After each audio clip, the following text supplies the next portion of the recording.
Hey everyone, I am Dr. Abrar Khalak and let's learn how to open an existing project in Autodesk Subassembly Composer. First, launch Subassembly Composer from your Start menu and write down the Subassembly Composer. You can find the Subassembly Composer here, and once the software open, go to the file and click open. Go to the file and click open. As you open, browse to your saved Subassembly Composer project.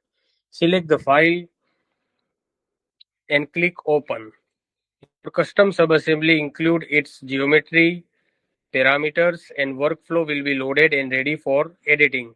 In the next video, I will show you how to export it as a .pkt file and import into the Civil 3D. Follow for more Civil 3D tutorials and contact me if you would like to master Civil 3D from beginner to advanced. Thank you.